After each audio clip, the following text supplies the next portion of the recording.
Hello everyone, this is Mohit Advocate, and in this video, this is the part 2 of the Rajasthan Rent Control Act, and in this video we will cover section 11 to section 32 of the Rajasthan Rent Control Act. I am reading all the provisions from my singles Bear Act of the Rajasthan Rent Control Act, and इस video में आज हम करेंगे section 11 से लेकर section 32 तक, और आज पूरा कर लेंगे। ये पार्ट 2 है और लास्ट पार्ट है। Chapter 4, restoration of possession of illegally evicted tenant and procedure thereof. Restoration, वापस दिलाया जाएगा कब्जा, किसको? इलीगली एविक्टेड टेनेंट, जो किराएदार को इलीगली गैर कानूनी तरीके से बाहर कर दिया गया था प्रीमिसेस से, परिसर से, सो उसको रिस्टोरेशन, उसका कब्जा, परिसर का कब्जा वापस दिलाया जाएगा। ये चैप्टर 4 की हेडिंग है। एंड प्रोसीजर देयर, उस और प्रक्रिया क्या फॉलो होगी उसको पोजेशन में वापस कराने में, उसके किराएदार के रिस्टोर करवाने में, तो प्रक्रिया बता रहा है चैप्टर 4 में। अब section 11, restoration of possession of illegally dispossessed tenant. कब्जा वापस दिलाया जाएगा किसको? जो गैर कानूनी तरीके से जिस टेनेंट को परिसर के बाहर कर दिया गया था उसको। If any tenant is dispossessed by landlord from the rented premises without his consent, किसी किराएदार को डिस्पोजेस कर दिया गया, उसको परिसर से बाहर निकाल दिया गया, और किसने निकाला है? मकान मालिक ने। फ्रॉम द रेंटेड प्रीमिसेस, किस में से? उस किराए के घर में से, उस किराए के परिसर में से, विदाउट हिज कंसेंट, और किराएदार की कोई सहमति नहीं थी कि उसे बाहर निकाला जाए। Otherwise than by due process of law, और क्यों ऐसे निकाला है? कानून को साइड में रखकर, कानून को कोई फॉलो नहीं किया गया, कोई कानूनी प्रक्रिया फॉलो नहीं की, वैसे ही उसको बाहर निकाल दिया धक्के से। ही में विद इन 30 डेज, तो किराएदार अब क्या करेगा? विद इन 30 डेज, 30 दिनों के भीतर 30 डेज के भीतर प्री का question, from the date of the knowledge of such dispossession, और कब से वो एप्लीकेशन लगाएगा, कब से वो पिटीशन फाइल करेगा, दावा फाइल करेगा? From the date of knowledge, जब उसको ध्यान में आएगा कि तुम्हें तो गैर कानूनी तरीके से निकाला गया था। और दिन तो वो सोच रहा था नहीं निकाल दिया भाई, मालिक होता है निकाल देता है, लेकिन अब उसको बाद में पता लगा कि नहीं यार, मेरी तो राइट्स थी, राजस्थान रेंट कंट्रोल एक्ट ने मेरे को राइट्स दी हुई थी, अधिकार दिए हुए थे, और उसको बाद में पता लगा, तो उस टाइम से भी उसके नॉलेज में आ जाएगा कि मेरे को तो धक्के से निकाला था, मेरे को तो जोर जबरदस्ती करके बाहर निकाला था। तो अब वो पिटीशन फाइल करेगा, file a petition before the rent tribunal, और किसके समक्ष दावा फाइल करेगा? रेंट ट्राइब्यूनल के समक्ष, फॉर रिस्टोरेशन ऑफ पोजेशन देयरऑफ। और दावे में क्या लिखेगा? हेडिंग रिस्टोरेशन ऑफ पोजेशन, मेरे को मेरे किराए के घर का कब्जा वापस दिलाया जाए, देयरऑफ, उस मकान मालिक से। ये सेक्शन 11 है। Section 12 of the Rajasthan rent control act, procedure for recovery of possession. क्या प्रोसीजर रहेगा रिकवरी ऑफ पोजेशन के लिए? किराएदार कैसे रिकवरी करेगा अपने पोजेशन की? तो 12 का 1, द टेनेंट और any person claiming recovery of possession under section 11। किराएदार या कोई अन्य व्यक्ति किराएदार से जुड़ा हुआ जो पोजेशन क्लेम कर रहा है, कब्जा क्लेम कर रहा है वापस, अंडर सेक्शन 11, और किस सेक्शन के अंतर्गत? जो 11 के अंतर्गत जो दावा फाइल होगा उसके अंतर्गत, ऑफ दिस एक्ट, इस कानून के तहत। Shall file a petition before the rent tribunal, shall है मैंडेटरी है कि किसके समक्ष फाइल करेगा? रेंट ट्राइब्यूनल के सामने फाइल करेगा पिटीशन, ना ही तो रेंट अथॉरिटी के सामने, ना ही तो एपेलेट रेंट ट्राइब्यूनल के सामने। किसके सामने? रेंट ट्राइब्यूनल के सामने। And such petition shall be accompanied by affidavits, और उस दावे के साथ साथ क्या जुड़ा होगा? किराएदार क्या जोड़ेगा? एफिडेविट, शपथनामा जोड़ेगा। एंड डॉक्यूमेंट्स, कोई दस्तावेज हैं तो वो जोड़ेगा, if any, upon which tenant और person entitled to recover possession want to rely. जिस भी दस्तावेज या जिस भी शपथनामे के ऊपर वो किराएदार या किराएदार से जुड़ा हुआ व्यक्ति अपने दावे को रिलाई कर रहा है, उस पर टिका हुआ है, तो वो लगाएगा दावे के साथ में। 12 का 2, the rent tribunal upon filing of petition under subsection 1 shall issue notice. तो रेंट ट्राइब्यूनल के सामने जब पिटीशन आ जाएगी, दावा आ जाएगा, तो रेंट ट्राइब्यूनल का क्या करेगा? रेंट ट्राइब्यूनल क्या करेगा? एक नोटिस इशू कर देगा, नोटिस भेज देगा, किसको? Accompanied by copies of petition, और नोटिस के साथ क्या क्या जाएगा? जो दावा आया, जो किराएदार ने फाइल किया है, उसकी नकल जाएगी। एफिडेविट्स एंड डॉक्यूमेंट्स, शपथनामे जाएंगे, और दो दस्तावेज लगाए थे, डॉक्यूमेंट्स लगाए थे किराएदार ने, वो भी जाएंगे। Fixing a date not later than 21 days, rent tribunal एक तारीख फिक्स कर देगा, और कितने दिनों के बाद की नहीं होनी चाहिए तारीख? वो 21 दिनों के बाद की होनी चाहिए, 21 दिनों के अंदर की एक तारीख फिक्स कर देगा। For the date of service of notice, और 21 दिनों के कब से वो कैलकुलेट होंगे? जब नोटिस सर्व हो जाएगा, किस पर? मकान मालिक पर। Requiring the landlord to submit require, और क्या मांगेगा रेंट ट्राइब्यूनल मकान मालिक से, लैंडलॉर्ड से, कि तुम इस दावे पर जो किराएदार ने लगाया दावा हमारे सामने रखा है, इसका रिप्लाई करो, इस दावे का। Submit reply accompanied by affidavits and documents, और अगर मकान मालिक भी कोई शपथनामा या कोई दस्तावेज लगाना चाहता है तो वो भी लगा सकता है अपने रिप्लाई के साथ। If any on which the landlord relies, और जिसपे मकान मालिक रिलाई कर रहा है अपने डिफेंस को। The service of notice shall be affected through process server. अब नोटिस कौन दे के आएगा मकान मालिक को? प्रोसेस सर्वर दे के आएगा। ऑफ द ट्राइब्यूनल, किसका? ट्राइब्यूनल का, रेंट ट्राइब्यूनल का और सिविल कोर्ट या किसी दीवानी कोर्ट का प्रोसेस सर्वर दे आएगा। As well as by registered post, और आप भिजवा सकते हो किससे? रजिस्टर्ड पोस्ट एक्नॉलेजमेंट ड्यू से भी। Notice duly served by any of this mode shall be treated as sufficient service. अगर इन दोनों मोड में से किसी से भी सर्विस आपने करवा दी मकान मालिक को नोटिस की, सो उसको सफिशिएंट सर्विस, बहुत उत्तम सर्विस मानी जाएगी नोटिस की मकान मालिक के ऊपर। ये 12 का 2 बोलता है। 12 का 3, द लैंडलॉर्ड में सबमिट इज रिप्लाई। अब मकान मालिक उस दावे पर जो किराएदार ने उस पर डाला है उसका रिप्लाई सबमिट करेगा। Affidavits and documents after serving copies of the same on the petitioner, और रिप्लाई सबमिट करेगा और अपने शपथनामे और अपने दस्तावेज भी सबमिट करेगा उस रिप्लाई के साथ साथ, और एक नकल उन सारी चीज़ों की किसको देगा? पिटिशनर को, किराएदार को देगा। Within a period not exceeding 10 days, और 10 दिनों के भीतर भीतर दे देगा। From the date of service of notice, जैसे ही उसके पास नोटिस पहुंचे कि तुम रिप्लाई भेजो, तो उस 10 दिनों के भीतर भीतर वो अपना रिप्लाई और नोटिस वगैरह और जो शपथनामा है और दस्तावेज है उनको किराएदार को उसको नकल दे देगा। तो कितने दिन हो गए टोटल? पिटीशन तो रेंट ट्राइब्यूनल के सामने आ गई थी। पिटीशन रेंट ट्राइब्यूनल ने 30 days तो वैसे ले लिए थे उसको नोटिस भेजने में, और 10 दिन अब वो और ले, 40 days हमारे पास टोटल हो गए हैं। From the date of the petitioner में फाइल रिजोइंडर। अब पिटिशनर क्या करेगा? जैसे मकान मालिक का रिप्लाई आया, उस जवाब आया जो किराएदार ने दावा डाला था, अब किराएदार ने देखा कि मकान मालिक ने तो और भी कोई नए फैक्ट्स अपने रिप्लाई में ऐड कर दिए हैं, तो अब पिटिशनर, अब किराएदार क्या करेगा? अब रीजोइंडर फाइल करेगा, उन नए फैक्ट्स को एक्सप्लेन करेगा कि उसका क्या कहना है, तो रीजोइंडर फाइल करेगा किराएदार। इफ एनी अगर कोई करना चाहता है तो after serving copy of the same on the landlord, और रीजोइंडर की एक नकल भी उसको मकान मालिक को दे देगा। कितने दिनों के भीतर दे देगा? और 7 दिनों के भीतर दे देगा, ठीक है। With in a period of 7 days, और रीजोइंडर वो फाइल करेगा जैसे उसको रिप्लाई मिलेगा मकान मालिक का, रीजोइंडर की रहता है 7 दिनों के भीतर फाइल कर देगा। From the date of service of reply, और कब से? जब से उसके पास रिप्लाई की सर्विस हुई है, नकल मिली है मकान मालिक के रिप्लाई की। Okay. The rent tribunal shall thereafter fix a date of hearing. अब रेंट ट्राइब्यूनल एक तारीख फिक्स करेगा, एक तारीख लगाएगा किसकी? सुनवाई के लिए। Which shall not be later than 15 days। अब वो तारीख जब सारे कागज कुगज पूरे हो गए तो रेंट ट्राइब्यूनल 15 दिनों की तारीख लगा देगा, 15 दिन से ज़्यादा की नहीं होनी चाहिए। From the date fixed for filing of rejoinder, जब वो रीजोइंडर 7 दिनों के भीतर किराएदार मकान मालिक को दे देगा, तो वो फिर रेंट ट्राइब्यूनल 15 दिन की एक और तारीख लगा देगा सुनवाई के लिए। The petition shall be dispose of with in a period of 90 days। जो अब ये रिकवरी ऑफ पोजेशन की, जो कब्जा वापस लेने की जो पिटीशन है, जो दावा है, रेंट ट्राइब्यूनल उसको कितने दिन में उसको डिसाइड कर देगा और निपटारा कर देगा? 90 days के भीतर भीतर। ये इंपॉर्टेंट क्वेश्चन है प्री का। From the date of service of notice on the landlord, और कब से? जब से नोटिस ऑफ सर्विस हुई है लैंडलॉर्ड की, ठीक है। तो किराएदार को वही चाहिए था, अपना कब्जा वापस लेना था, तो उसने केस डाला किसके ऊपर? लैंडलॉर्ड के ऊपर। तो टेनेंट वर्सेस लैंडलॉर्ड ये केस डाला, इसका टाइटल रहा। और 90 days के भीतर भीतर सेक्शन 12 प्रोसीजर बताता है, सेक्शन 11 का जो सब्सटेंटिव लॉ है, 90 days के भीतर भीतर इसकी वो हो जाएगी, डिसाइड हो जाएगी एप्लीकेशन।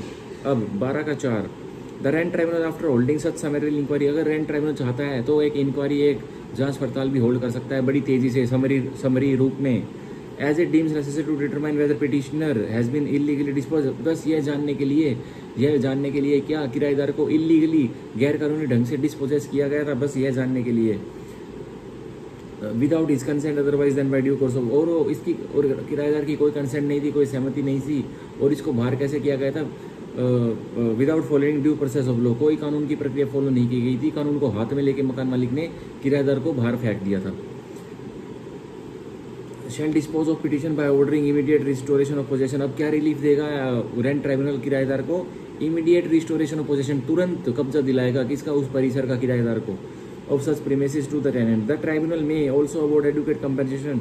ट्राइब्यूनल अब किराएदार को भुगतान भी दिलाएगा, किससे? मकान मालिक से, टू द टेनेंट, किराएदार को दिलाएगा।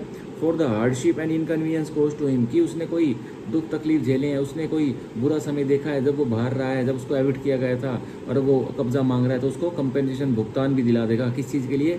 कि किराएदार ने कोई हार्डशिप्स और इनकन्वीनियंस, कोई दुख झेला है, कोई उसको परेशानी हुई है, उसके लिए भुगतान भी दिलाएगा। किससे दिलाएगा? लैंडलॉर्ड से, मकान मालिक से। Cause to him looking to the facts and circumstances of case, और तथ्यों को, हालातों को केस के देखते हुए उस हिसाब से भुगतान का ऑर्डर कर देगा rent tribunal. Which shell be payable by landlord and the tribunal shall issue a certificate for recovery of immediate possession. और जो लैंडलॉर्ड पे करेगा, और ऐसा करने पर जो रेंट ट्राइब्यूनल एक सर्टिफिकेट इशू कर देगा। उस सर्टिफिकेट में क्या लिखा होगा कि इमीडिएट पोजेशन के रिकवरी के ऑर्डर किए जाते हैं किराएदार के फेवर में और मकान मालिक के विरुद्ध। सो हम पढ़ेंगे अब चैप्टर 5 सेक्शन 13। चैप्टर 5 हमें बताता है, मेन हेडिंग चैप्टर 5 की मैं पढ़ रहा हूँ, कॉन्स्टिट्यूशन ऑफ ट्राइब्यूनल्स, गठन कैसे होगा ट्राइब्यूनल्स का, रेंट ट्राइब्यूनल का और अपेलेट रेंट ट्राइब्यूनल का। Procedure for revision of rent, जो किराए में सुधार हुआ था उसका क्या प्रक्रिया रहेगी सुधार करने की, जो हमने पढ़ा था उसमें जो पहले वाले सेक्शंस में। एंड एविक्शन, और एविक्शन कैसे होगी किराएदार की, अपील कैसे जाएगी और एग्जीक्यूशन कैसे होगी सभी ऑर्डर्स की, हम वो चैप्टर 5 में पढ़ने वाले हैं। तो section 13 constitution of rent tribunals, गठन कैसे होगा रेंट ट्राइब्यूनल्स का। 13 का 1, the state government shell constitute such number of rent tribunals, तो राज्य सरकार इतने रेंट ट्राइब्यूनल्स का गठन करेगी, एंड एट सच प्लेसेस, इतनी जगहों पर करेगी, as may be deem necessary, जितना राज्य सरकार को उचित लगेगा, जरूरतमंद लगेगा। By notification in the official gazette, और इसकी नोटिफिकेशन की उसने कहाँ का रेंट ट्राइब्यूनल बैठाया, कौन सी जगह के लिए कौन सा रेंट ट्राइब्यूनल है, उसकी नोटिफिकेशन निकाल देगी राज्य सरकार, मतलब राजस्थान सरकार, एक ऑफिशियल गैजेट में। अब 13 का 2, वेयर 2 और more rent tribunals are constituted for any area, जहाँ 2 या 2 से ज़्यादा रेंट ट्राइब्यूनल्स का गठन कर दिया गया है एक ही एरिया के लिए। द स्टेट गवर्नमेंट में बाय जनरल और स्पेशल ऑर्डर, तो राज्य सरकारी, राजस्थान सरकारी क्या एक ऑर्डर निकालेगी जो कि जनरल ऑर्डर भी, सामान्य ऑर्डर भी हो सकता है, या कोई स्पेशल ऑर्डर, कोई मतलब इंपॉर्टेंट ऑर्डर भी हो सकता है। Regulate the distribution of business among them, और राज्य सरकारी रेगुलेट करेगी, कंट्रोल करेगी क्या कि कौन से रेंट कंट्रोल के पास, कौन से रेंट ट्राइब्यूनल के पास कौन सा एरिया का बिजनेस जाएगा, कौन सा उसके पास, कौन से इलाके के डिस्प्यूट उसके पास जाएंगे। ये 13 का 2 का था। 13 का 3, a rent tribunal shall consist of 1 person only, अब रेंट ट्राइब्यूनल में एक ही व्यक्ति बैठेगा जिसको हम बोलेंगे presiding officer, hereinafter refer to as the presiding officer, to be appointed by the high court. अब उस प्रिजाइडिंग ऑफिसर को रेंट कंट्रोल के कौन अपॉइंट करेगा, हाई कोर्ट, उच्च न्यायालय, राजस्थान उच्च न्यायालय उसको अपॉइंट करेगी as a presiding officer of the rent tribunal. ये 13 का 3 बोलता है। Section 13 sub section 4, no person shall be eligible to appointed as presiding officer of the rent tribunal, किसी भी व्यक्ति को आप उठा के मत बैठा देना प्रिजाइडिंग ऑफिसर ऑफ उस रेंट ट्राइब्यूनल का, अन्यथा तो वो क्या नहीं है, unless he is a member of Rajasthan judicial service, वो सदस्य है किसका, राजस्थान जुडिशियल सर्विसेज का, वो जज साहब है। Not below the rank of civil जज सीनियर डिवीजन, और वो सिविल जज सीनियर डिवीजन तो है ही है, उससे ऊपर भी चल जाएगा काम, प्रिजाइडिंग ऑफिसर वो बनेगा, तो वो सिविल जज सीनियर डिवीजन तो होना चाहिए। जूनियर डिवीजन को भी नहीं बनाएगी पीओ रेंट ट्राइब्यूनल का, सिविल जज सीनियर डिवीजन पेपर में बिल्कुल आ सकता है प्री में। अब 13 का 5, note with standing anything containing subsection 3, subsection 3 में जो दे रखा है वो सब कुछ भूल जाइए कि जो प्रिजाइडिंग ऑफिसर वो कराएगा 1 पर्सन रहेगा और जो हाई कोर्ट करेगा, तो सबसेक्शन 5 वही बोल रहा है 13 का।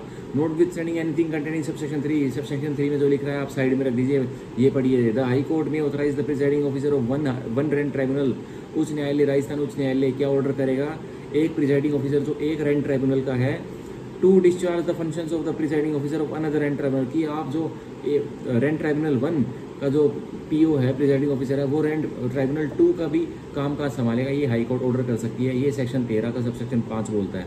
अब section 14, procedure for revision of rent, क्या प्रोसीजर रहेगा किराए के रिवीजन में, किराए के सुधार में, ये सेक्शन 14 बोलता है। ठीक है, so it is saying section 14 subsection 1, the landlord may seek revision of rent under section 6 और 7, तो किराएदार किराए की सुधार के लिए डिमांड कर सकता है, और वो सब्सटेंटिव लॉ कौन सा लेगा, सेक्शन 6 का और सेक्शन 7 का। सेक्शन 6 में दे रखा था एग्जिस्टिंग टेनेंसीज के लिए रिवीजन ऑफ रेंट, और सेक्शन 7 में दे रखा था न्यू टेनेंसीज के लिए revision of rent.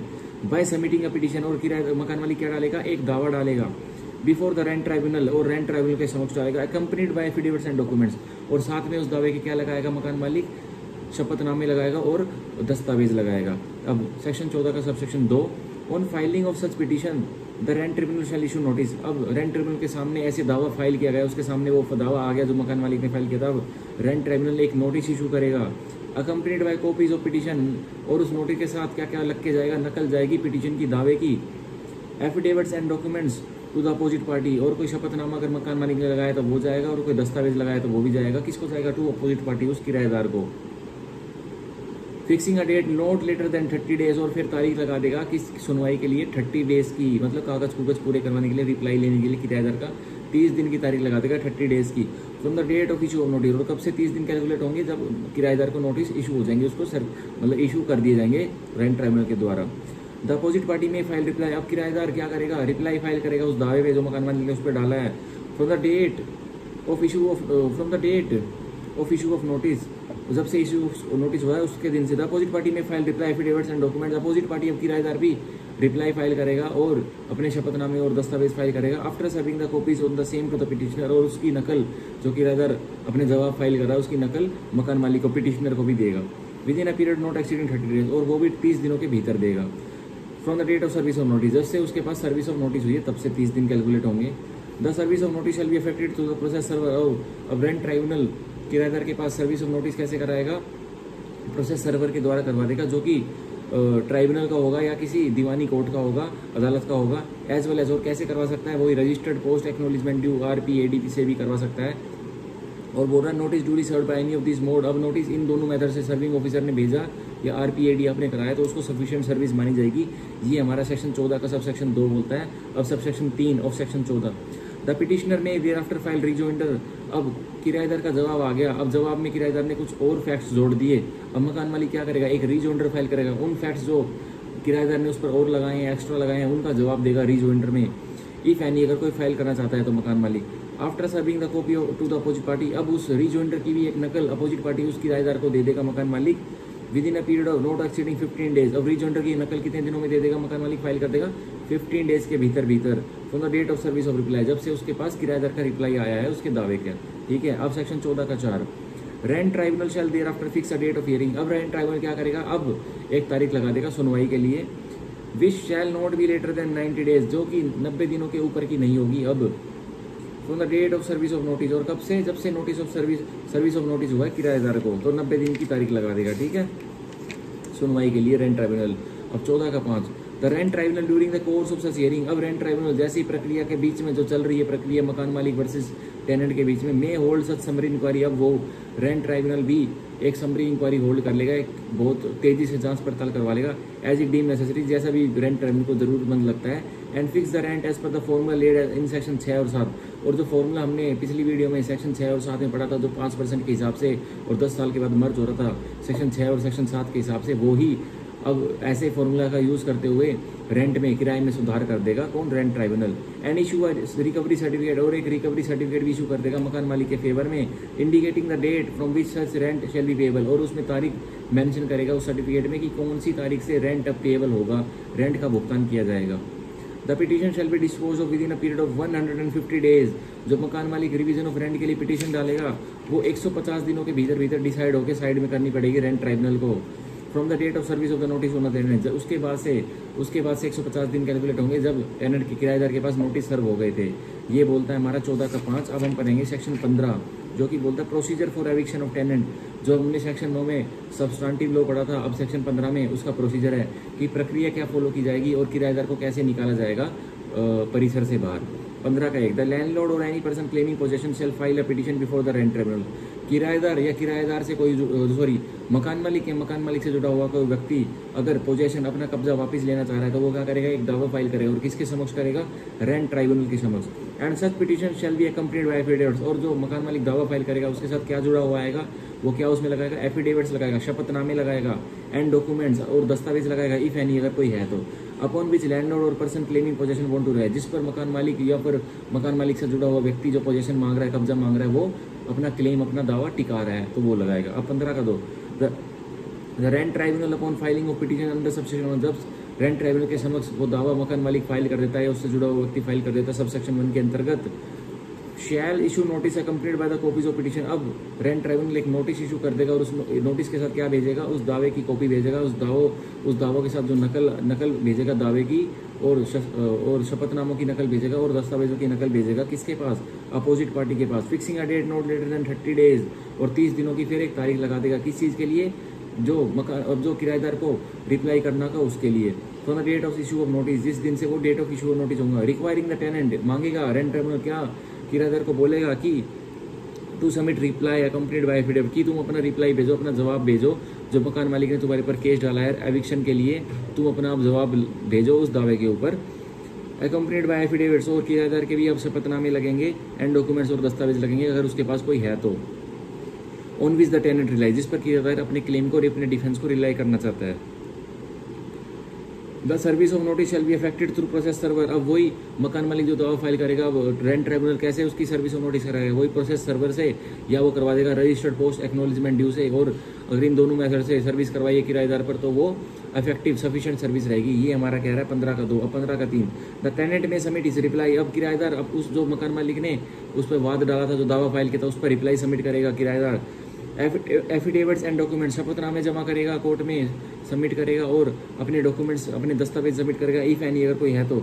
After serving the copies of the same, और एक नकल किसको सर्व करेगा, पिटिशनर को, मकान मालिक को भी उसकी एक अपने जवाब की और उन डॉक्यूमेंट्स की दस्तावेजों की एफिडेविट्स की नकल देगा एक उसको मकान मालिक को। With in a period not exceeding 45 days, और कितने दिनों के भीतर दे देगा, 45 दिनों के भीतर दे देगा from the date of service of notice, जैसे ही उसके पास वो किराएदार के पास नोटिस सर्व हुए उस दावे के जो मकान मालिक ने उसके ऊपर डाला है। तो 45 डेज के भीतर अपना रिप्लाई सबमिट करेगा उस दावे के लिए।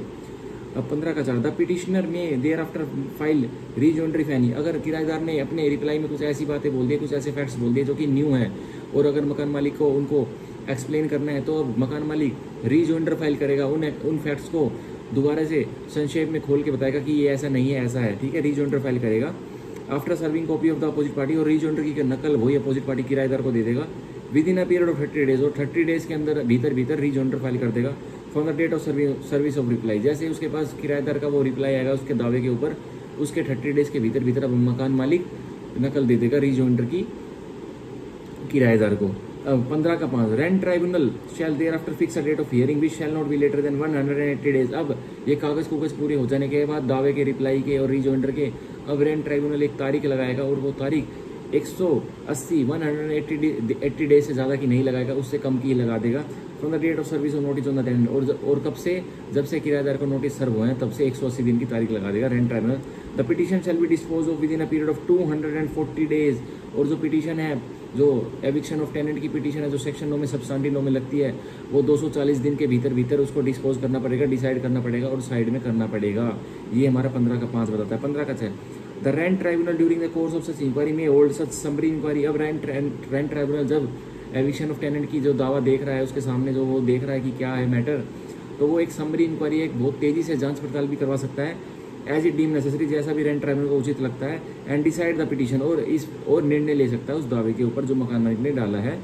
The rent tribunal may also make efforts for conciliation और settlement of dispute between the parties. Rent tribunal अब और क्या कर सकता है, उनको मकान मालिक और किराएदार को कंसिलिएशन, उनके बीच में समझौता करवा सकता है और सेटलमेंट करा सकता है कि उनके बीच में क्या लड़ाइयाँ हैं उनको सोल्व करवा सकता है।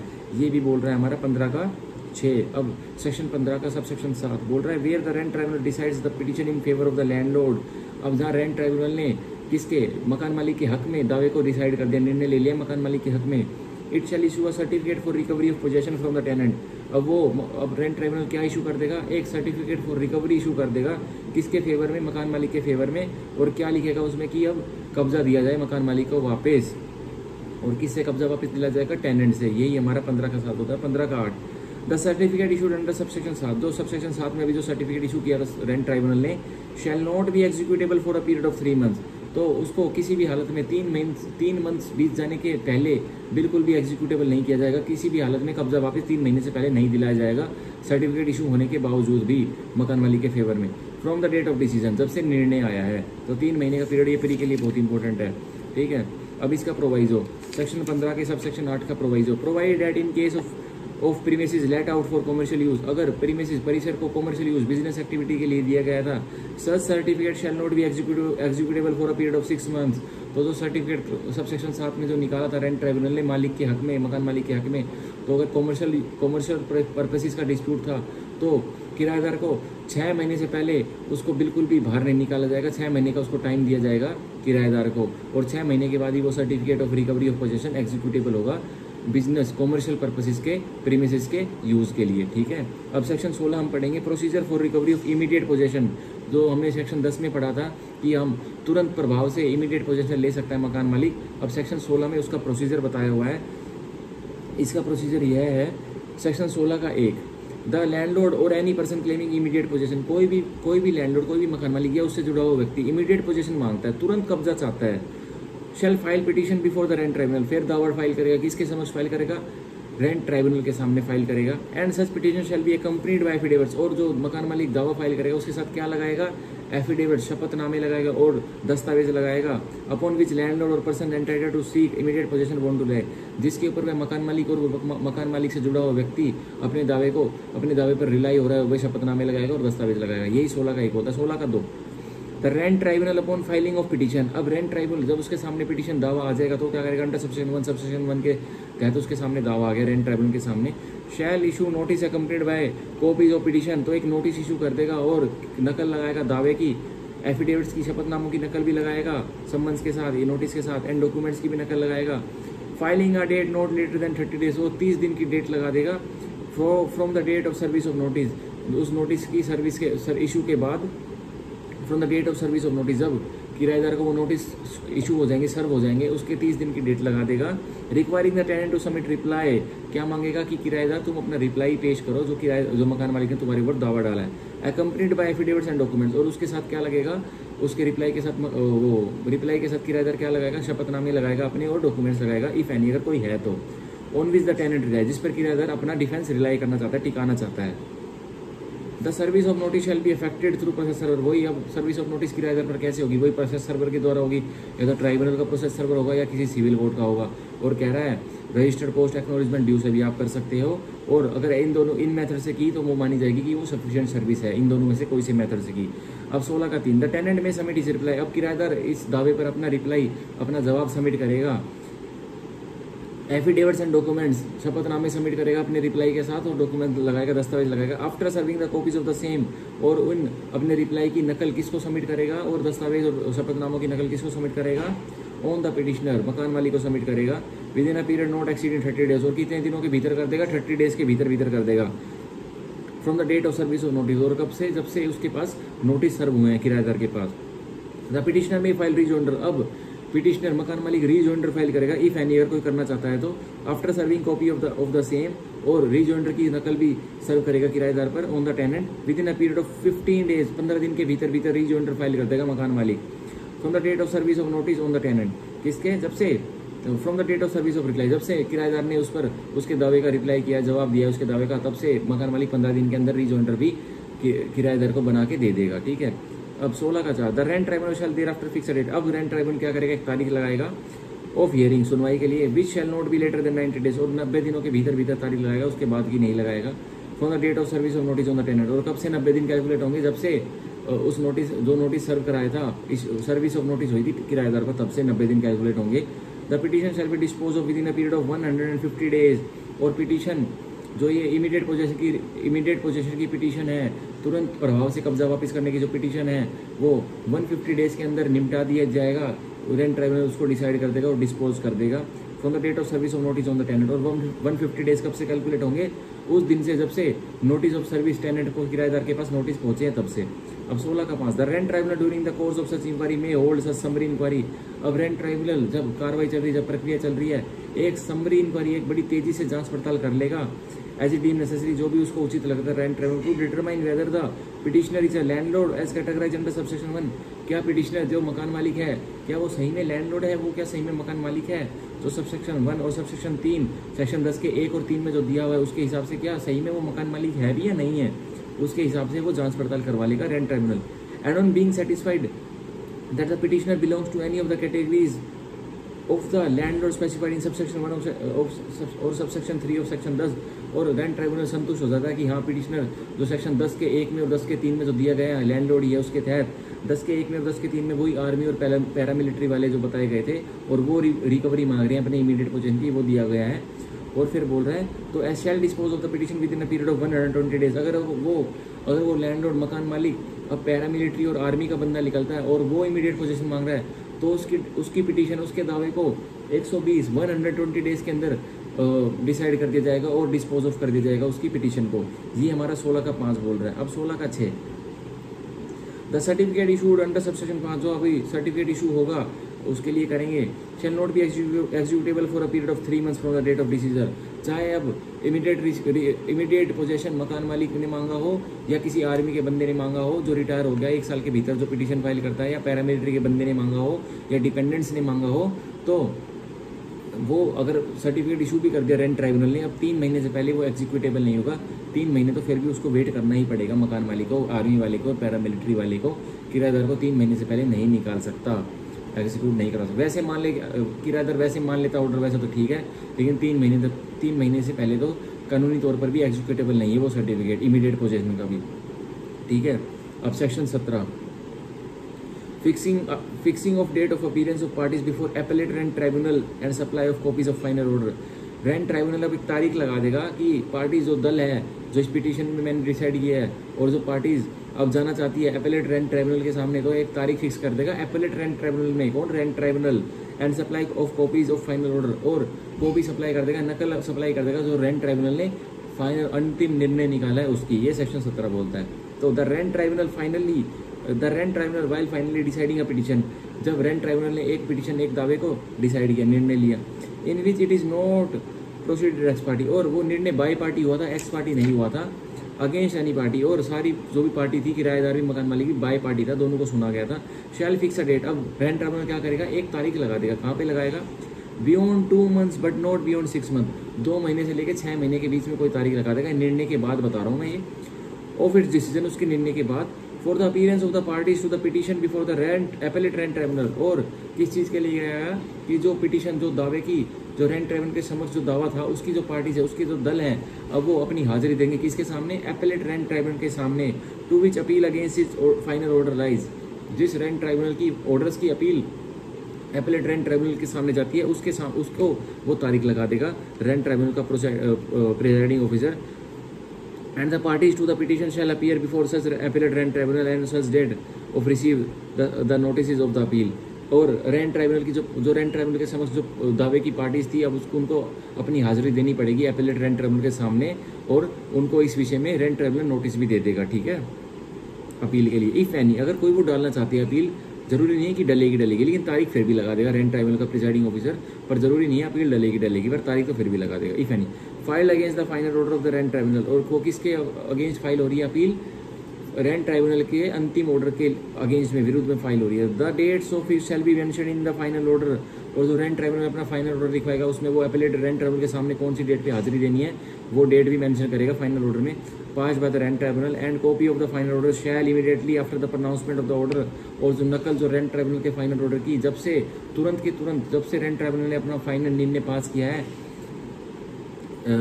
Be deliver to the party against whom the same is made, जिसके विरुद्ध में रेंट ट्राइब्यूनल ने ऑर्डर पास किया ना उसके विरुद्ध में उसको नकल दे देगा तुरंत उस पार्टी को। And if the final order is partly against one party and both the parties may prefer appeal against the final order, और वो अपीलेट और रेंट ट्राइब्यूनल ने कोई ऐसा ऑर्डर निकाला है कि आधा तो मकान मालिक के हक में और आधा ऑर्डर किराएदार में हक में है, तो ये क्या कह रहा है? And both the parties may prefer appeal, अब दोनों पार्टीज ही अपील प्रेफर करना चाहती हैं अगेंस्ट द फाइनल ऑर्डर, उस फाइनल ऑर्डर के विरुद्ध जो रेंट ट्राइब्यूनल का था। The copy of the final order shall be deliver to the both the parties, अब जो रेंट ट्राइब्यूनल का फाइनल ऑर्डर था उसकी कॉपी उसकी नकल दोनों पार्टीज को दी जाएंगी, मकान मालिक को भी और किराएदार को भी। The copy of the final order shell bear the endorsement under the seal of the presiding officer, अब फाइनल ऑर्डर की जो कॉपी रहेगी जो नकल रहेगी उस पर सील लगेगी प्रिजाइडिंग ऑफिसर जो कि रेंट ट्राइब्यूनल का रहेगा। The same is being supplied under the provision and party driving an appeal may file such a copy along with this appeal, अब वो पार्टी क्या करेंगी उस सील वाली जो नकल जो देगी उसको ऑर्डर रेंट ट्राइब्यूनल, अब वो सील वाली जो नकल होगी जो कॉपी होगी फाइनल ऑर्डर की अब वो एपेलेट रेंट ट्राइब्यूनल के जो अपील फाइल करेंगे उसके साथ लगा दी जाएगी। ये हमारा सेक्शन 17 कंप्लीट होता है। अब section 18 jurisdiction of rent tribunal, अब क्षेत्रफल क्या रहेगा रेंट ट्राइब्यूनल का? तो 18 का 1 note with standing anything containing any other law for time in force, दूसरे कानूनों में जो भी लिखा है वो भूल जाइए, सिर्फ यह पढ़िए। In the areas to which this extends, जिस एरिया में जिन इलाकों में यह कानून लगता है, only the rent tribunal and no civil court shall have jurisdiction, बस रेंट ट्राइब्यूनल के पास क्षेत्रफल होगा इस कानून से जुड़े हुए मामलों को डिसाइड करने में, किसी और अन्य सिविल कोर्ट दीवानी अदालतों के पास नहीं होगी जुरिडिक्शन क्षेत्रफल। Shall have jurisdiction to hear and decide the petition, कौन दावों को डिसाइड करेगा? रेंट ट्राइब्यूनल डिसाइड करेगा दावों को। Relating to the dispute between landlord and tenant, जो कि सीधे डिस्प्यूट किसके बीच में? मकान मालिक और किराएदार के बीच में। And matters connected therewith, या उनके बीच में कोई और मुद्दे कनेक्टेड है उनकी भी जुरिडिक्शन किसकी रहेगी? रेंट ट्राइब्यूनल की। एंड एंसिलरी देयर टू, और कोई छोटे छोटे भी मुद्दे हैं जो कनेक्टेड है वो भी रेंट ट्राइब्यूनल डिसाइड करेगा। File under the provision of this act, जो इस कानून के प्रोविजंस के तहत मुकदमा दावा फाइल होगा तो उसकी जुरिडिक्शन किसके पास बनेगी, रेंट ट्राइब्यूनल के पास। अब प्रोवाइजो 18 का प्रोवाइजो 1 बोलता है provide the rent tribunal shall in deciding such petition to which provisions contain in chapter 2 and chapter 3 of this act does not apply. Rent tribunal कोई ऐसा मुकदमा कोई ऐसा दावा डिसाइड कर रहा है जिसमें इस प्रोविजन के जो चैप्टर 2 और चैप्टर 3 के जो प्रोविजन है वो अप्लाई नहीं होते उस दावे में, जो मैंने अभी पिछले वीडियो में पढ़ाया था चैप्टर 2 और चैप्टर 3 वो अप्लाई नहीं होते। तो have due regard to the provisions of TPA and Indian contract act, तो उन दावों को डिसाइड करते वक्त रेंट ट्राइब्यूनल क्या अपने दिमाग में रखेगा कि ट्रांसफर ऑफ प्रॉपर्टी एक्ट के प्रोविजंस अपने दिमाग में रखेगा और इंडियन कॉन्ट्रैक्ट एक्ट के प्रोविजंस भी फॉलो करेगा, जिसमें चैप्टर 2 और चैप्टर 3 इस एक्ट के अप्लाई नहीं होते जिस दावे में।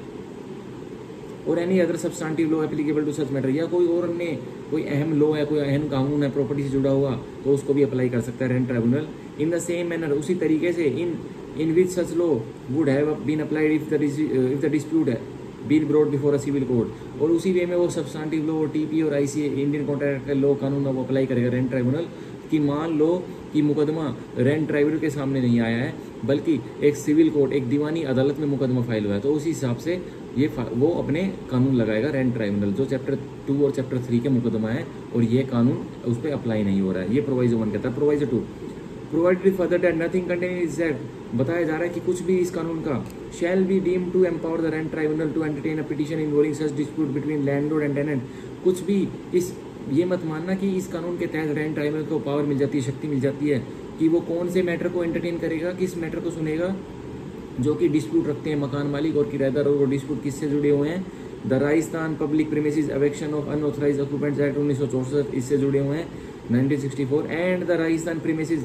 रिक्विजिशन एंड एविक्शन ऑर्डिनेंस 1949, जो इन दोनों कानूनों से अगर डिस्प्यूट जुड़े हुए हैं मकान मालिक किराएदार के बीच में तो रेंट ट्राइब्यूनल को कोई अथॉरिटी नहीं है, नहीं सुन पाएगा। ये प्रोवाइजो 2 बोलता है सेक्शन 18 के सबसेक्शन 1 का। अब section 18 subsection 2 where the petition only for recovery of unpaid rent और arrears of rent is filed, जहां दावा डाला गया है कि कोई किराया पे नहीं किया गया है, किराएदार ने पे नहीं किया है, या मकान मालिक ने दावा डाला है कि बहुत सारा किराया जुड़ गया है और उसकी रिकवरी करनी है। The time schedule and procedure enumerated in section 14, जो समय बताया गया है सेक्शन 14 में और जो प्रक्रिया सेक्शन 14 में बताई गई है, शैल mutatis मुतंदीज as with necessary changes, मुतातीज मुतंदीज का मतलब होता है विद नेसेसरी चेंजेस, जहाँ भी जरूरतमंद चेंजेस चाहिए वो उसी हिसाब से अप्लाई कर लेना और सेक्शन 14 का प्रोसीजर फॉलो करना। सेक्शन 14 में कौन सा प्रोसीजर दिया हुआ है, procedure for revision of rent के प्रक्रिया दी हुई है कि किराए में कैसे सुधार होगा। ये हमारा सेक्शन 18 हो गया। अब सेक्शन 18 का 3 subsection 3 where the petition for recovery of possession is filed, जहाँ एक दावा डाला गया है और वो किस चीज़ का है कि कब्जा लेना है, वापस रिकवरी करनी है कब्जे की, मकान मालिक ने डाला वो इस file in respect of the premises और टेनेंसी, और वो परिसर के लिए डाला गया है या किराएदार के लिए डाला गया है। To which the provision of chapter 2 and chapter 3 of this act do not apply, और चैप्टर 2 और चैप्टर 3 इस एक्ट के नहीं लगते हैं उस दावे में, उस पिटीशन में। The time schedule and the procedure enumerated in section 15 shall mutatis mutandis shall apply, तो सेक्शन 15 में जो प्रोसीजर दिया हुआ है टेरिटोरियल जुरिडिक्शन का वो mutatis mutandis with necessary changes लग जाएगा। अब 18 का 4 a petition shall be instituted before the rent tribunal, जो दावा डलेगा वो रेंट ट्राइब्यूनल के समक्ष डलेगा within the local limits of whose jurisdiction the premises is situated, और रेंट ट्राइब्यूनल भी कौन सा होगा जिस लोकल एरिया में वो परिसर सिचुएट करता है उस लोकल एरिया के रेंट ट्राइब्यूनल की ही जुरिडिक्शन बन जाएगी। ये हमारे सेक्शन 18 का 4 बोलता है। अब section 19 appellate rent tribunal appeals and limitation thereof, अब एपेलेट रेंट ट्राइब्यूनल बता रखा है और जो रेंट ट्राइब्यूनल जिसमें अपील जाएगी एपेलेट रेंट ट्राइब्यूनल, और अपील कैसे जाएगी और उसका लिमिटेशन क्या रहेगा वो बता रखा है सेक्शन 19 में। 19 का 1 the state government shall constitute such number of appellate rent tribunals and at such places as may be deemed necessary by it, अब राज्य सरकार बना देगी जितने नंबर जितने उनको चाहिए जितने वो बनाना चाहती है, जो उसको जरूरी लगता है राज्य सरकार राजस्थान सरकार को एपेलेट रेंट ट्राइब्यूनल का गठन कर देगी। एट सच प्लेसेस ऐसी जगहों पर कर देगी as may be deemed necessary, जो उसको राज्य सरकार को उचित लगता है, by notification in the official gazette, और उसकी नोटिफिकेशन कि हमने एपेलेट रेंट ट्राइब्यूनल ऐसे एरिया में बनाया है तो उसकी एक नोटिफिकेशन ऑफिशियल गैजेट में भी निकाल देगी। 19 का 1 बोलता है। 19 का 2 वेयर 2 और more appellate rent tribunals are constituted, जहाँ 2 या 2 से अधिक rent tribunal appellate rent tribunal constitute गठन हो गया है फॉर एनी एरिया, किसी एक एरिया के लिए किसी इलाके के लिए। द स्टेट गवर्नमेंट में बाय जनरल और स्पेशल ऑर्डर, तो राज्य सरकार अपने जनरल और स्पेशल ऑर्डर से क्या करेगी, regulate the distribution of business among them, तो संभालेगी क्या कि इन एपेलेट रेंट ट्राइब्यूनल कौन कौन से रेंट ट्राइब्यूनल की अपील जाएगी और उनका डिस्ट्रीब्यूशन ऑफ बिजनेस उनका बिजनेस अपील कौन सा rent tribunal, appellate rent tribunal कौन से रेंट ट्राइब्यूनल की अपील देखेगा, वो स्टेट गवर्नमेंट रेगुलेट कर देगी। ये हमारा 19 का 2 बोलता है। अब 19 का 3, an appellate rent tribunal shall consist of 1 person. अब एपेलेट रेंट ट्राइब्यूनल का गठन होगा तो उसमें एक ही व्यक्ति बैठेगा, और वो व्यक्ति कौन होगा, herein referred as the presiding officer of the appellate rent tribunal, और व्यक्ति पीओ प्रिसाइडिंग ऑफिसर कहलाएगा एपेलेट रेंट ट्राइब्यूनल का भी, to be appointed by the high court, और उस व्यक्ति को कौन अपॉइंट करेगा, हाई कोर्ट, उच्च न्यायालय राजस्थान की, ठीक है। अब सेक्शन 19 का 4, no person shall be eligible to appointed as presiding officer of the appellate rent tribunal. किसी भी व्यक्ति को आप नियुक्त नहीं करेंगे, क्या, प्रिसाइडिंग ऑफिसर, किस चीज का, एपेलेट रेंट ट्राइब्यूनल का, having not less than 3 years experience और एज सच, और डिस्ट्रिक्ट जज कैडर, वो व्यक्ति डिस्ट्रिक्ट जज कैडर का व्यक्ति होना चाहिए, मतलब डिस्ट्रिक्ट जज, किसी जिले का डिस्ट्रिक्ट जज डीजे लगने के लिए वो लायक होना चाहिए, और उसको कम से कम 3 साल का एक्सपीरियंस होना चाहिए, तो ही उसको आप presiding officer appellate rent tribunal का आप उसको नियुक्त करोगे। ये हमारा 19 का 4 बोलता है। 19 का 5, note with standing anything contained in subsection 3, subsection 3 का जो भी है कुछ आड़े नहीं आएगा, भूल जाइए उसे। The high court may authorize, जब हाई कोर्ट उच्च न्यायालय क्या ऑथराइज कर देगी, the presiding officer of the one appellate rent tribunal, एक प्रिसाइडिंग ऑफिसर, एक पीओ जो एक एपेलेट रेंट ट्राइब्यूनल का है, to discharge the function of the PO of the another appellate rent tribunal, की एक एपेलेट का जो एक पीओ साहब है वो दूसरे एपेलेट रेंट ट्राइब्यूनल के फंक्शंस भी डिस्चार्ज करेगा। ये हाई कोर्ट उन्हें ऑथराइजेशन दे देगी उन डिस्ट्रिक्ट जज साहब को। अब 19 का 6, for every final order passed by the rent tribunal, हर एक ऑर्डर जो रेंट ट्राइब्यूनल पास करता है, an appeal shall lie to the appellate rent tribunal, हर एक ऑर्डर की अपील लाई करेगी, किसको करेगी, और एपेलेट रेंट ट्राइब्यूनल को करेगी, within the local limits of whose jurisdiction the premises situate, और जिसकी लिमिट्स में, लोकल लिमिट्स में वह परिसर सिचुएट था, तो उसी लोकल लिमिट्स के एपेलेट रेंट ट्राइब्यूनल में लाई करेगी। And such an appeal shall be filed with in a period of 60 days, अब पीरियड ऑफ लिमिटेशन भी इसमें दे दिया कि अपील कितने दिनों के अंदर भीतर फाइल हो जानी चाहिए, 60 days के भीतर फाइल हो जानी चाहिए, और कहाँ हो जानी चाहिए, एपेलेट रेंट ट्राइब्यूनल के समक्ष फाइल हो जानी चाहिए 60 दिनों के भीतर। प्री का क्वेश्चन है, 60 days from the date of final order along with the copy of such final order, और 60 days कब से कैलकुलेट होंगे, कब से कंप्यूट होंगे, जब से रेंट ट्राइब्यूनल का वो फाइनल ऑर्डर आया है और कॉपी मिली है उन्हें, ठीक है। अब 19 का 7, the appellate rent tribunal upon filing an appeal under subsection 6, और जब सबसेक्शन 6 के अंदर एपेलेट रेंट ट्राइब्यूनल के सामने अपील आ जाती है तो वो क्या करेगा, shall serve notice accompanied by copy of appeal, तो वो नोटिस सर्व करेगा, और उसके साथ क्या रहेगा, एक नकल रहेगी, अपील की नकल रहेगी, on the respondent on the date fix by the rent tribunal, और किस पे नोटिस भेज देगा, रेस्पोंडेंट पे, जिस अपोजिट पार्टी पे जो रेंट ट्राइब्यूनल जिसको जिता के भेजा था उस पे अब एपेलेट रेंट ट्राइब्यूनल एक दावे की उस अपील की नकल भिजवा देगा, और कौन सी डेट फिक्स करेगा, जो रेंट ट्राइब्यूनल ने जो पीछे डेट लगाई थी ना जब उसने फाइनल ऑर्डर पास किया था, उस डेट की एक डेट लगा देगा जो रेंट ट्राइब्यूनल ने पास की थी। एपेलेट रेंट ट्राइब्यूनल भी डेट नहीं लगा रहा, रेंट ट्राइब्यूनल ने जो पास की थी उसकी डेट लगा देगा, और रेस्पोंडेंट को नकल की पिटीशन, अपील की पिटीशन की नकल ऊपर भेज देगा, ठीक है। सेक्शन 17 में जो डेट लगाई थी रेंट ट्राइब्यूनल ने, for the appearance of the parties before it, if the respondent fails to appear on the dates of fix, अगर जो रेस्पोंडेंट है, जो अपील का रेस्पोंडेंट है, वो फेल हो जाता है, विफल हो जाता है और हाजिरी नहीं देता है एपेलेट रेंट ट्राइब्यूनल के सामने, तो क्या होगा, he may be proceeded against ex parte, अब अपील को appellate rent tribunal ex parte सुन लेगा, उसकी न हाजिरी में सुन लेगा रेस्पोंडेंट की। In case the final order under section 17 was passed ex party proceeding against any party, the appellate rent tribunal shall issue notice, अगर रेंट ट्राइब्यूनल ने कोई ऑर्डर पास किया था और वो रेंट ट्राइब्यूनल का ऑर्डर ही एक्स पार्टी था, और तब एपेलेट रेंट ट्राइब्यूनल क्या करेगा, अब नोटिस इशू करेगा appellate rent tribunal accompanied by copy of appeal, अब नकल लगाएगा अपील की नोटिस के साथ, fixing a date not later than 30 days, और 30 दिनों के भीतर की तारीख दे देगा appellate rent tribunal, requiring the respondent to appear before it on the dates of fix, और बोलेगा कि रेस्पोंडेंट अब तुम आ जाइए एपेलेट रेंट ट्राइब्यूनल के सामने जो भी मैंने तारीख लगाई है। And service of such notice shall be affected through process servers of the tribunal और द सिविल कोर्ट, अब रेस्पोंडेंट को नोटिस कौन भेजेगा, प्रोसेस सर्वर भेजेगा ट्राइब्यूनल का, और या फिर सिविल कोर्ट का प्रोसेस सर्वर भेजेगा, as well as the registered post acknowledgement due, RPAD के साथ भी आप नोटिस रेस्पोंडेंट को भेज सकते हैं अपील का। And notice duly served by any of this method shell be treated sufficient service, और सफिशिएंट सर्विस मानी जाएगी अगर इन दोनों मेथड में से कोई सी मेथड में सर्विस करवा दी रेस्पोंडेंट को। Where however the appellate rent tribunal otherwise consider it necessary so to do in the interest of justice, भाई एपेलेट रेंट ट्राइब्यूनल को और कोई मुद्दा लगता है कि और कुछ करवाना चाहिए इन द इंटरेस्ट ऑफ जस्टिस, न्याय के हित में, in the facts of the case, तथ्यों जो ये मुकदमे के तथ्य हैं उसके हिसाब से, it may issue a notice of appeal to the respondent in the manner indicated above, तो वो भी दोबारा से भी और भी कोई तरीके अपना सकता है और रेस्पोंडेंट को नोटिस सर्व करवा सकता है। अब अब सेक्शन 19 का हम पढ़ेंगे subsection 8। The appellant rent tribunal shall thereafter fix a date of hearing. अब अपीलेंट रेंट ट्राइब्यूनल अपनी तरफ से एक तारीख लगाएगा और वो तारीख 45 डेज से ज़्यादा की नहीं लगाएगा। 45 डेज के भीतर रेस्पोंडेंट को और उसको जो अपीलांट है उसको बुला लेगा सुनवाई के लिए। For rate of service of notice of appeal on the respondent and the appeal shall be dispose of with in a period of 180 days. 180 दिनों के भीतर अपील को डिस्पोज कर देगा अपीलेट रेंट ट्राइब्यूनल। प्री का क्वेश्चन है, 180 दिन के भीतर डिस्पोज कर देगा, डिसाइड कर देगा और डिस्पोज कर देगा अपील को। अब 19 का नो, where the appellate rent tribunal consider it necessary in the interest of arriving at a just and proper decision. जहाँ अपीलेट रेंट ट्राइब्यूनल को उचित लगता है कि यह हित बनेगा और वो जस्ट और प्रॉपर डिसीजन निर्णय कर देगा केस का, इट में allow filing of additional affidavits. तो अपीलेट रेंट ट्राइब्यूनल क्या अलाउ कर देगा पार्टीज को कि आप कोई एडिशनल कोई और अलग से शपथनामे लाएं जो आपने रेंट ट्राइब्यूनल के सामने शपथनामे फाइल नहीं किए थे। आप अलग से कोई शपथनामे लाएं और कोई दस्तावेज लाएं eight any stage of the proceeding in appeal. और प्रक्रिया जब चल रही है अपील की, अपीलेट रेंट ट्राइब्यूनल के सामने किसी भी समय बोल देगा कि आप लाइए। 19 का 10, the appellate rent tribunal may in its discretion में pass such interlocutory order. Appellate rent tribunal interlocutory order बीच में कोई अहम ऑर्डर भी पास कर देगा during the pendency of the appeal. कब? जब अपील की पेंडेंसी पेंडेंट लाइट है अपील तब।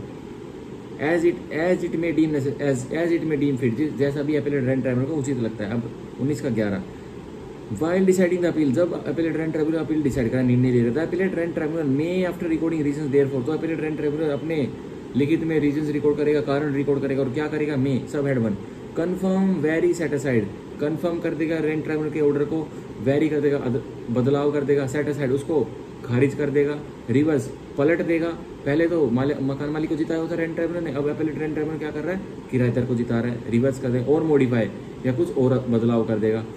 The order pass by the rent tribunal, किस ऑर्डर में? जो रेंट ट्राइब्यूनल ने ऑर्डर पास किया था। अब से 2, if necessary in the interest of justice remand the case to the rent tribunal. अगर जरूरी लगता है अपीलेट रेंट ट्राइब्यूनल को तो जो उसके पास अपील आई है उसको रिमांड बैक कर देगा, किसको? रेंट ट्राइब्यूनल को भेज देगा अलॉन्ग विद सच डायरेक्शन, और कुछ निर्देश दे देगा कि अब ऐसे जो मैं आपको बता रहा हूँ ऐसे इस अपील को या इस केस को ट्राई करिए।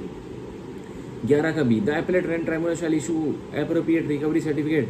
अब या तो अगर डिसाइड कर देगा अपील को तो अपीलेट रेंट ट्राइब्यूनल भी एक सर्टिफिकेट इशू करेगा जो कि होगा रिकवरी सर्टिफिकेट, कब्जा लेने का certificate, according to decision rendered by it. जो भी उसने निर्णय लिया है उस हिसाब से सर्टिफिकेट इशू कर देगा। ये हमें बोलता है 11 का बी। अब 11 का सी, the decision of the appellate rent tribunal shall be final. जो अब अपीलेट रेंट ट्राइब्यूनल का निर्णय होगा वो फाइनल होगा, वो अंतिम होगा। Further appeal or revision, no further appeal or revision shall lie against it order. Appellate rent tribunal के निर्णय के विरुद्ध कोई अब आगे की अपील नहीं होगी और ना ही तो कोई रिवीजन प्रोसीडिंग चलेगी, वो बिल्कुल अंतिम होगा। ये 11 का सी बोल रहा है। अब 19 का sub section 12, on the application of any of the parties and after notice to the parties and after hearing of such of them as have desire to be heard. कोई पार्टी अपील की कोई party application लगाती है, पत्र लगाती है और notice दिया जाता है दूसरी पार्टी को, और उनको सुनने के बाद अपीलेट रेंट ट्राइब्यूनल क्या करेगा? और ऑफ इट्स ओन मोशन या अपने मोशन से भी सो मोटू भी अपीलेट रेंट ट्राइब्यूनल कर देगा। क्या? विदाउट सच नोटिस, कोई नोटिस नहीं देगा। अगर सो मोटू करेगा तो कोई नोटिस नहीं देगा पार्टीज को appellate rent. The appellate rent tribunal may at any stage transfer any case from one rent tribunal to other rent tribunal for disposal. तो अपीलेट रेंट ट्राइब्यूनल क्या करेगा? एक केस को किसी एक रेंट ट्राइब्यूनल 1 से उठाएगा और रेंट ट्राइब्यूनल 2, 3, 4 किसी को भी ट्रांसफर कर देगा। सो सेक्शन 19 के सब सेक्शन 12 में हमें ट्रांसफर भी देखने को मिलता है। तो ट्रांसफर की पावर किसके पास है? अपीलेट रेंट ट्राइब्यूनल के पास है। अब सेक्शन 19 का sub section 13, where any case has been transfer under sub section 11। जहाँ 12 के कोई केस ट्रांसफर हुआ है, मतलब एक से उठा के कहीं भेजा है अपीलेट रेंट ट्राइब्यूनल ने, the rent tribunal which has their after two try और डिस्पोज ऑफ सच केस में, जो रेंट ट्राइब्यूनल उस मुकदमे को ट्राई करने वाला, उस दावे को ट्राई करने वाला, तो क्या करेगा? Subject to any special direction. कोई अपीलेट रेंट ट्राइब्यूनल ने कोई स्पेशल निर्देश लिख के दिए हैं उस ट्रांसफर प्रोसीडिंग में तो उन्हें मानेगा, नहीं तो क्या करेगा? Proceed from the stage eight which it was transfer.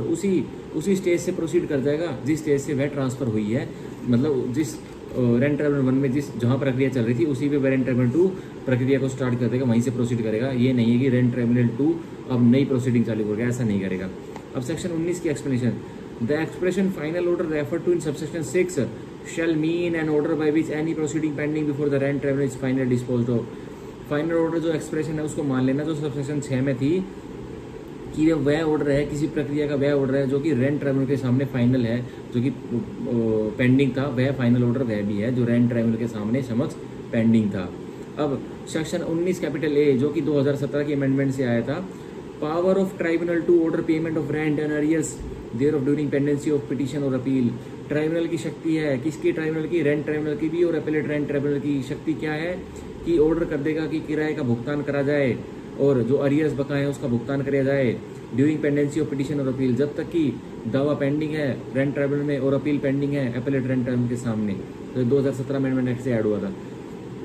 On application of the landlord, मकान मालिक पत्र लगाएगा, द ट्राइब्यूनल शैल, तो ट्राइब्यूनल क्या करेगा, after hearing the parties to the petition, जो दल हैं पार्टीज के जिनके बीच में डिस्प्यूट है उनको सुनेगा, मकान मालिक और किराएदार को सुनेगा, और अपील जो अपील की पार्टीज है उनको सुनेगा, एपेलेंट और रेस्पोंडेंट को सुनेगा, एज द केस में भी जैसा भी मुकदमा हो।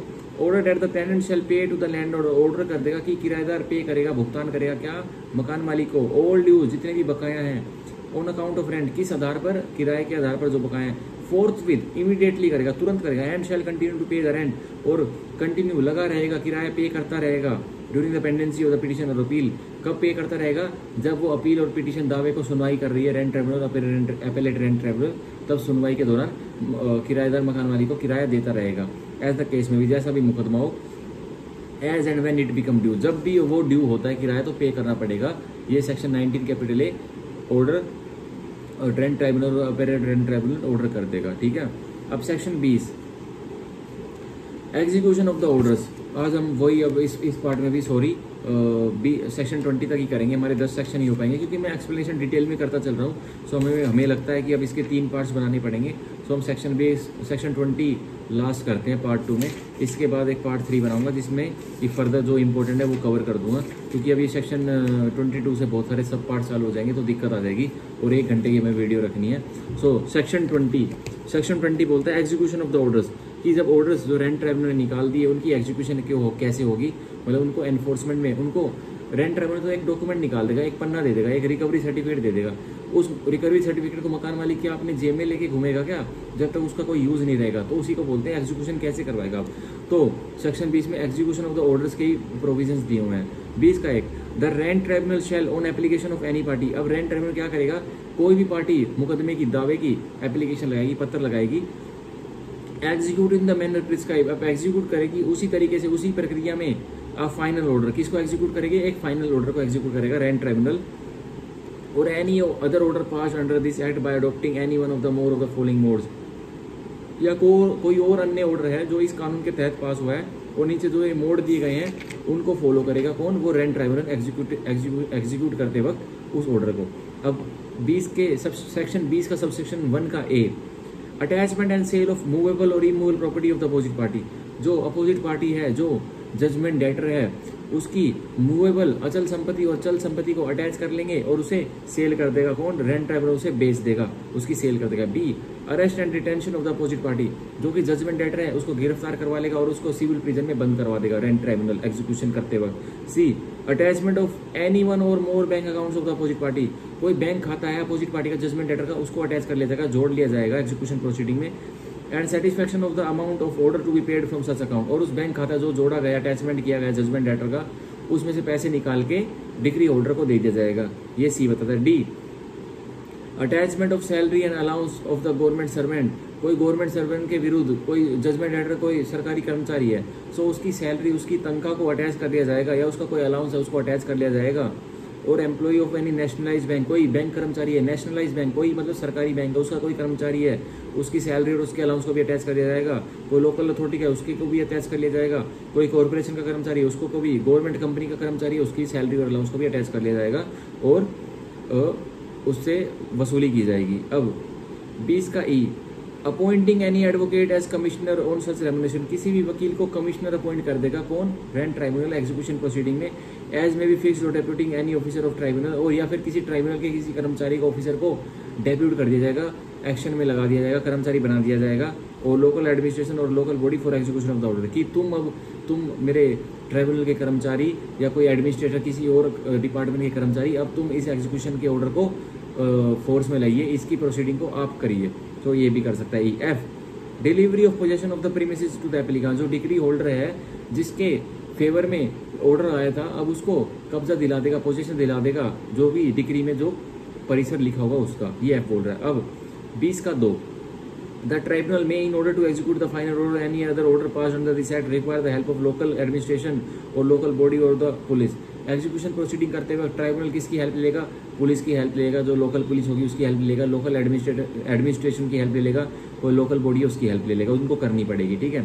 20 का 3, if the tenant does not vacate the premises within 3 months of the date of issue of certificate, जब मकान मालिक, जब मतलब दावे की जो पार्टी है जिसके फेवर में, जिसके हक में रिकवरी वो possession certificate, recovery of certificate issue हो जाता है, फिर भी वो होने के बाद भी 3 महीने तक किराएदार खाली नहीं करता है उसको, परिसर को, तो कह रहा है he shall be liable from the date of issue of certificate for recovery of possession to pay mean profits. अब किराएदार अगर खाली नहीं कर रहा है 3 महीने के बाद, 3 महीने से पहले और 3 महीने गुजर जाते हैं, अब 3 महीने के बाद वो क्या करेगा? अब किराएदार भुगतान करेगा, मीन प्रॉफिट्स के लिए भी वो भुगतान करेगा। मीन प्रॉफिट्स क्या होते हैं? जो इलीगल प्रॉफिट्स होते हैं, जो इलीगल पोजेशन से कमाए जाते हैं, वो मीन प्रॉफिट्स होते हैं। मीन प्रॉफिट्स भी देगा कौन? किराएदार देगा। Eight the rate of 2 times the rent in the case of premises let out for residential purposes.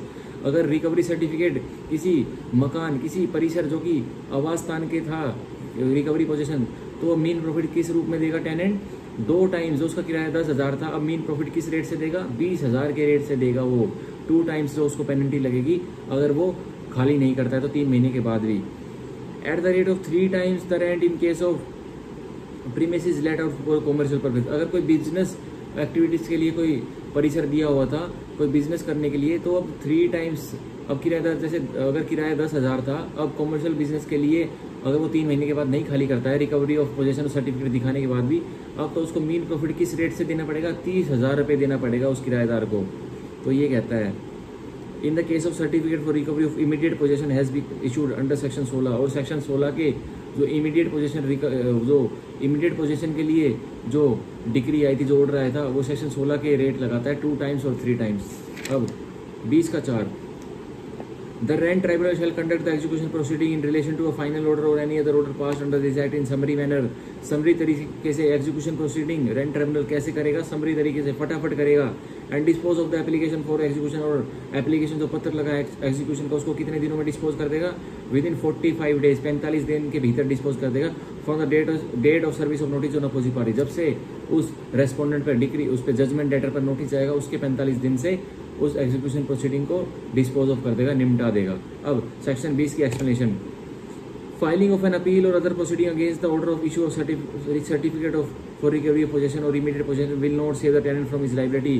सो बोल रहा है कि रेंट ट्राइब्यूनल ने कोई ऑर्डर पास कर दिया था और वो किराएदार के विरुद्ध पास कर दिया था, तो ये मत सोचना कि किराएदार ने कोई अपील फाइल कर दिया है तो अपील इससे बच जाएगा, एग्जीक्यूशन प्रोसीडिंग से बच जाएगा रेंट ट्राइब्यूनल। कह रहा नहीं बचेगा, किराएदार लाख अपीलेट रेंट ट्राइब्यूनल के सामने चला जाए पर एग्जीक्यूशन प्रोसीडिंग से नहीं बच पाएगा, लेकिन अन्यथा बच जाएगा। कैसे?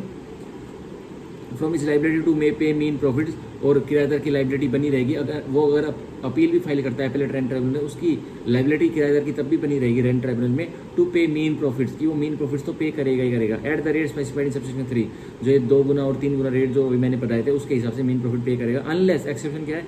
Specially ordered otherwise by the appellate rent tribunal.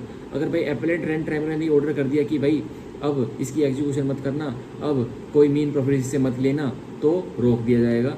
और the court before which such an order is under challenge and if the order of issue of recovery certificate is finally maintained, और वो ऑर्डर अगर finally maintain हो गया किसका? Recovery certificate का, the tenant shall be liable to pay mean profits, तो tenant को तो 100% देने पड़ेंगे mean profits at the rate specified in subsection 3। जो रेट रेजिडेंशियल के लिए 2 गुना थे और कमर्शियल के 3 गुना थे, वो देने पड़ेंगे किराएदार को मीन प्रॉफिट्स। अन्यथा तो अगर अपीलेट रेंट ट्राइब्यूनल ने कोई ऑर्डर नहीं किया तो, या कोई कोर्ट ने ऑर्डर नहीं किया तो। From the date on which the recovery certificate was initially issue, और कौन सी डेट से देने पड़ेंगे मीन प्रॉफिट्स? जिस डेट से रिकवरी सर्टिफिकेट इशू हुआ था उस डेट से, ना कि 3 महीने के बाद से, पहले से। रेट्रोस्पेक्टिव इफेक्ट भी दे रहा है सेक्शन 20 की एक्सप्लेनेशन में। ये बहुत ज़रूरी टॉपिक था। अब हमारी सेक्शन 11 से लेकर 20 तक हो गया। अब हमने 2 पार्ट में सेक्शन 1 से लेकर सेक्शन 20 तक कर दिए। अब हम पार्ट 3 में पक्का ना पक्का सेक्शन 21 से लेके, जो भी इसमें सेक्शन है, सेक्शन 21 से लेके सेक्शन 32 तक कर लेंगे, सेक्शन 32 तक कर लेंगे, लेकिन पार्ट 3 तो ज़रूर बनाना पड़ेगा। ये आप समझ भी रहे होगे, क्योंकि मैं बिल्कुल एक्सप्लेनेशन करके हिंदी टू हिंदी जो हमने लेजिस्लेचर ने जो वर्ड्स लिखे हैं, टेक्स्ट जो लिखे हुए हैं, उसकी इंटरप्रिटेशन भी आपको बता रहा हूँ, एक एक मतलब बता रहा हूँ।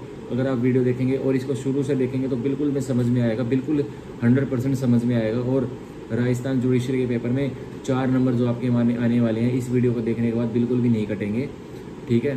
So that's all for today. अब मैं पार्ट 3 कल लेके आऊँगा, जो कि आज 8 जून है। 8 जून को मैंने दोनों पार्ट 1 और पार्ट 2 अपलोड कर दिए हैं। पार्ट 3 मैं कल की वीडियो में लेके आऊँगा, जो कि फाइनल पार्ट रहेगा। So thank you and take care and all the best and revise करते रहिए, ऐसी मेहनत करते रहिए, बिल्कुल निकलेगा आपका पेपर। और वीडियो अच्छी लगे तो like and subscribe. Thank you everyone, thank you, bye bye.